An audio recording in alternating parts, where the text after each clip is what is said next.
The story goes something like this. There was a young man who was thinking about the possibility of becoming a priest.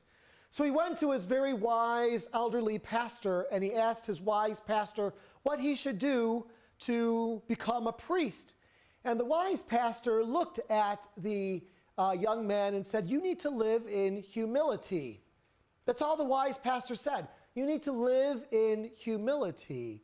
So the young man went around and he sold all of his clothing and he wore a blanket around. And then he put tacks in his shoes so that he would humbly hobble around town because of the tacks in his shoes. And then he went and he would play in the snow because the snow was cold and he would experience pain. And then he would ask someone to give him 40 lashes every morning so that he might live humbly. Well, after a year of all that nonsense, the young man went back to his wise pastor and said, "I have lived humbly for the past year." And the pastor said, "Well, what you've shown to people is that all the exterior trappings of humility, that's what you've shown to people, but you have not appropriated humility for yourself. You've not lived humility with your whole heart.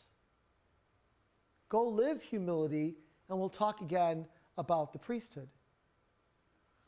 Well, the young man was quite surprised, and he went to go figure out what it meant to live humility for the future. I share that little story only because Jesus comes down pretty hard on the scribes and Pharisees. He really takes the scribes and Pharisees to task and says to his disciples, they're preaching about it, but they're not living it. Really, Jesus asks us to live that beautiful power of humility and generosity in our own lives. Well, what does that look like? What does it look like to live humbly with our brothers and sisters? Well, I think Jesus invites us, first of all, to share the good news of the fact that we are first and foremost disciples of Jesus. And as disciples of Jesus, we're called to really live that joy of the gospel, first of all, in our hearts. Live with joy in our hearts because we're followers of Jesus. And then share that joy with our brothers and sisters. I think oftentimes we find ourselves correcting others all the time. Well, I don't think people are going to see the joy of the gospel if we're correcting people all the time. First, let's share the joy of living out as brothers and sisters in Christ Jesus.